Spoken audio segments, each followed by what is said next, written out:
ஒரு அழகான நகரத்தில் காலுக்காகம் ஒன்று வாழ்ந்துக்கிட்டு வந்துச்சு. அந்த காக்கா ரொம்ப சோம்பேறி காக்கா. எந்த வேலைக்குமே போகாது.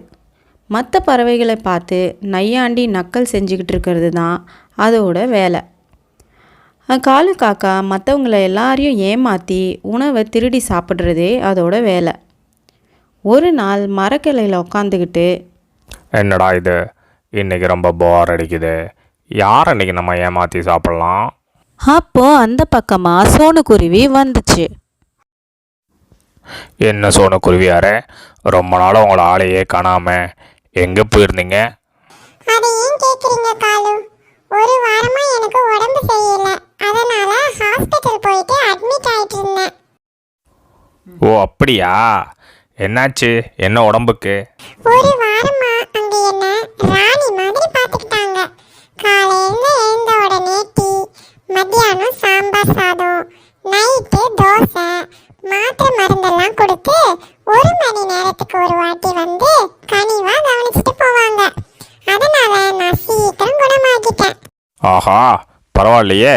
ஹாஸ்பிட்டலில் போயிட்டு நம்ம அட்மிட் ஆகிட்டோம் அப்படின்னா நாம் இந்த வெயிலில் உணவை தேடி அழ வேண்டியதில்லப்பா. நாம் ராஜா மாதிரி நிம்மதியாக இருக்கலாம். பேசாமல் நம்மளும் ஹாஸ்பிட்டலில் போயிட்டு அட்மிட் ஆகிட வேண்டியதான். ஜாலியாக அங்கேயே உட்காந்து சாப்பிட வேண்டியதான் அப்படின்னு தனக்கு தானே எண்ணிக்கிட்டு சிரிச்சுக்கிச்சு. உடனே குருவியார்கிட்ட, சோனுக்குருவி, எனக்கு அந்த ஹாஸ்பிட்டல் எங்கே இருக்குன்னு கொஞ்சம் அட்ரஸ் சொல்லேன். கிழக்கால 1 கிலோமீட்டர் பறந்தீங்கன்னா ஒரு குளம் இருக்கும். அது பக்கத்துல ஒரு சின்ன சிக்னல் இருக்கும். அது பக்கத்துல தான் அந்த ஹாஸ்பிட்டல் இருக்கு. சரி குருவி, எனக்கு வேறு வேலை இருக்குது. இப்போ நான் உடனே கிளம்பி ஆகணும், சரியா? உடனே காக்காவும் அந்த ஹாஸ்பிட்டலை தேடி வேக வேகமாக பறந்து போச்சு. அந்த ஹாஸ்பிட்டலில் காகம் சென்றடைஞ்சிச்சு. அங்கே இருந்த நர்ஸ் முன்னாடி நொண்டி நொண்டி நடந்து அந்த காக்கா கத்திக்கிட்டே நடந்து போச்சு. ஐயோ அம்மா, என் காலில் பயங்கரமாக அடிபட்டுருச்சே, என்னால் நடக்க முடியலையே. ஐயோ அம்மா, என்னால் நடக்க முடியலையே, என் காலில் பயங்கரமாக அடிபட்டுருச்சே. என்னாச்சு உங்களுக்கு? ஏன் இப்படி ரொம்ப நொண்டி நொண்டி வரீங்க? உங்களுக்கு அடிபட்ட மாதிரி எதுவும் தெரியலையே.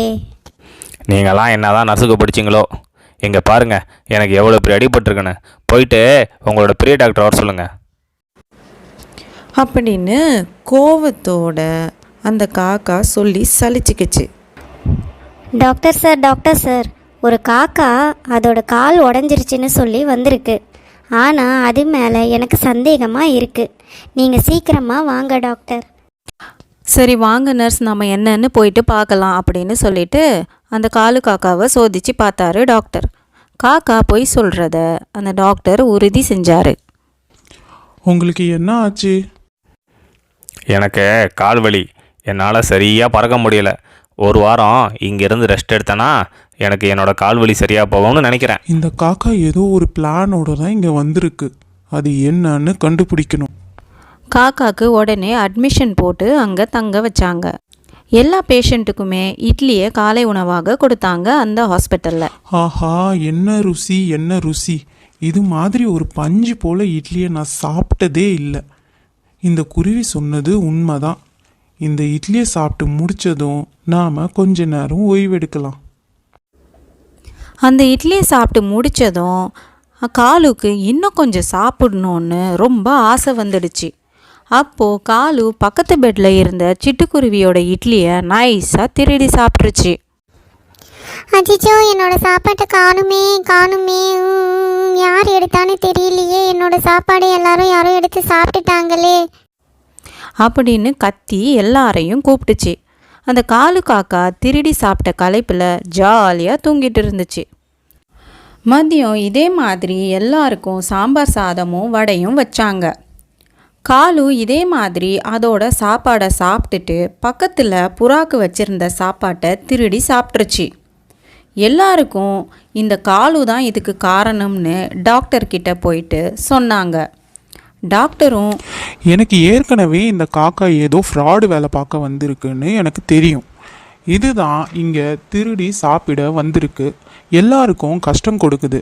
இதுக்கு சரியான பாடம் புகட்டுறேன். எல்லாரும் கவலைப்படாதீங்க.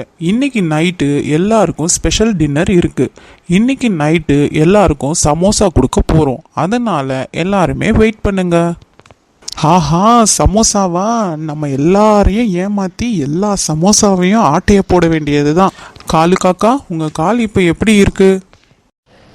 அதுவா டாக்டர்? அப்படியே தான் டாக்டர் இருக்கு. என்னால நடக்கவே முடியாது.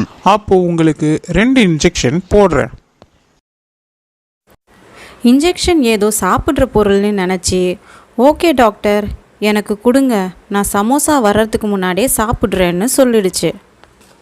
டாக்டர் ஊசியை எடுத்ததும் காலில் போட்டிருந்த கட்டோட ஹாஸ்பிட்டலை விட்டு ஓடியே போச்சு அந்த காலு காக்கா.